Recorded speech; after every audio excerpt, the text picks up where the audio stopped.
اللہ جل شانہ کسی چیز کو یوں ہی ارشاد فرما دے تو کافی ہوتا ہے، اس لیے کہ وہ اس کا فرمایا ہوا ہے، لیکن مضمون اتنا اہم ہے کہ اس کو موقت کیا جا رہا ہے قسم سے، پھر 2 قسمیں، پھر 3 قسمیں، پھر قسم در قسم، تو پھر اس سے سمجھ آتی ہے کہ مضمون کو انتہائی اہم ہے، جس کو بیان کرنے سے قبل میرے رب نے رب ہو کر بھی 11 قسمیں کی ہیں۔ تو ذرا اس مضمون کی طرف غور بھی اسی انداز سے کیا جانا چاہیے۔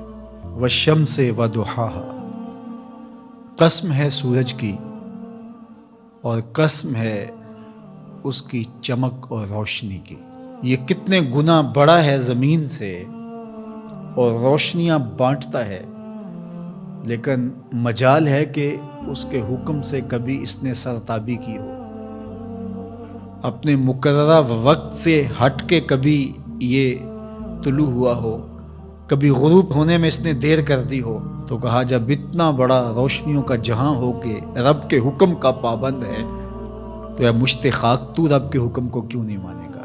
والقمر اذا تلاہا، اور چاند کی قسم جو اس کے پیچھے نکلے، والنہار اذا جلاہا، اور دن کی قسم جب اسے چمکا دے۔ زندگی کی ریل پیل اور چہل پہل دن کے اوقات میں ہوتی ہے، زندگی کا سارا حسن اس دن میں دیکھنے کو نصیب ہوتا ہے، اس لیے دن کی قسم کی۔ واللیل اذا یغشاہا، اور رات کی جب اسے چھپا لے۔ اگر دن کی قسم کہ وہ اجالوں کا نقیب ہوتا ہے تو رات کی بھی قسم کہ وہ پردہ پوشی کا مزاج رکھتی ہے۔ پھر فرمایا والسماء وما بناہا، اور آسمان کی قسم اور اس ذات کی قسم جس نے آسمان کو بنایا۔ دنیا کے سارے انجینئر اکٹھے ہو جائیں، سارے معمار جڑ جائیں، 1 فٹ کی ٹائل بغیر ستون کے سپورٹ کے کھڑی نہیں کر سکتے، لیکن اتنا بڑا آسمان بغیر ستونوں کے کھڑا کیا ہے، یہ میرے رب کا کمال ہے، یہ اس کی کاریگری کے رنگ ہیں۔ والارض وما طحاہا، اور زمین کی قسم اور اس کی قسم جس نے اسے پھیلایا۔ اگر آپ اپنے اطراف میں غور کریں تو آپ کو سب کچھ زمین سے حاصل ہوا دکھائی دے گا۔ یہ جس قالین پہ آپ بیٹھے ہیں، یہ کپاس جہاں سے اگی تھی تو وہ زمین ہے، یہ سنگ مرمر یہ بھی زمین سے نکلا ہے، یہ جو ہے وہ درخت سے لکڑی برآمد ہوئی تو وہ بھی زمین سے نکلا۔ آپ اپنے لباس پہ غور کر لیں، یہ کپڑے ہمیں کہاں سے ملے، یہ کپاس زمین سے اگی، بلکہ انسان کا اپنا خمیر مٹی سے بنایا گیا ہے۔ تو زمین اللہ تعالیٰ نے بنائی اور ہمارے نفع کے لیے بچھا دی، تو قسم ہے زمین کی اور اس کی جس نے زمین کو پھیلایا۔ وَنَفْسٍ وَمَا سَوَّاهَا، اور قسم ہے نفس کی، جان کی، اور اس کی جس نے اس کے اعضاء کو توازن بخشا، حسن دیا، برابر کیا۔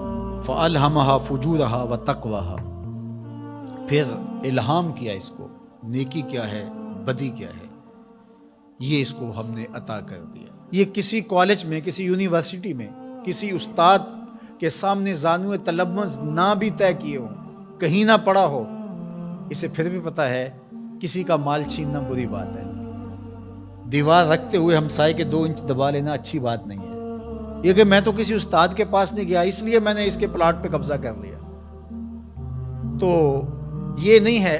انسان کی فطرت میں یہ چیز ہے۔ حضور علیہ الصلوۃ والسلام سے پوچھا گیا کہ حضور گناہ کیا ہے، فرمایا ما حاک فی صدرک، جو تیرے سینے میں کھٹکے اور تو اس بات سے ڈرے کہ لوگ اس پہ مطلع نہ ہو جائیں۔ اللہ نے الہام کر دیا، اس کے اندر یہ چیز ڈال دی ہے، اسے پتہ ہے اچائی کیا ہے، اسے پتہ ہے برائی کیا ہے، وہ اچھی تمیز رکھتا ہے، لیکن اس نے مزید کرم کیا راہیں اجالنے کے لیے، ایک ایک جزی کو واضح کرنے کے لیے پیغمبر بھیجے، کتابیں نازل کی تاکہ کوئی حجت باقی نہ رہے کہ مجھے پتہ نہیں چلا تھا۔ 11 قسمیں کر کے فرمایا قد افلح من زکاہا، جس نے اپنے اندر کو ستھرا کر لیا وہ کامیاب ہو گیا، جو رذائل سے بچا، جو برے افعال سے اپنے آپ کو بچاتا ہے وہ ستھرا ہو گیا۔ وقد خاب من دساہا، اور خسر و نامراد وہ ہوا جس نے میلا کچیلا کر لیا، گناہوں سے اپنے آپ کو برباد کر لیا۔ جو شخص بدکار ہوتا ہے، جو شخص گناہگار ہوتا ہے، جو شخص اللہ کے حکموں کو توڑنے والا ہوتا ہے، احکام شریعہ کی پابندی نہیں کرنے والا ہوتا، اس کی زندگی میں چمک نہیں ہوتی، اس کے چہرے پہ مسکراہٹ بھی دیکھیں تو وہ مصنوعی ہوگی، حقیقی مسرت اس کو نصیب نہیں ہو سکتی۔ ساری دنیا کی دولت بھی سمیٹ لے اس کو خوشی نصیب نہیں ہوتی. طمانیت باہر سے نہیں آتی، اس کے سوتے اندر سے پھوٹتے. الا بذکر اللہ تطمئن القلوب کا سن لو، تمہارے دلوں کا قرار اللہ کے ذکر میں لکھا ہوا ہے. تو اللہ جل شانہ نے اس سورہ شمس کے اندر 11 قسمیں کر کے اس بہت بڑی حقیقت کو بتایا کہ تمہیں اچھائی اور برائی دونوں کا پتہ ہے. اب تمہارے اختیار میں ہے کہ تم کون سا راستہ اختیار کرتے ہو. یہ دنیا میٹھی تو ہے، شر میٹھا تو ہے. حضور نے صاف فرمایا حجبت الجنت بالمکارہ وحجبت النار بالشہوات. جنت مشکل کے پردوں میں لپیٹی گئی ہے اور جہنم شہوتوں کے پردے میں لپیٹی گئی ہے. اب تو نے کس راستے کو اختیار کرنا ہے، یہ تیرا اختیار ہے. سورہ شمس پکار پکار کے، ایک نہیں دو نہیں 11 قسمیں کر کے کہہ رہی ہے کہ سیدھی راہ پہ آ جاؤ، اللہ کی رحمتوں کے حقدار ہو جاؤ.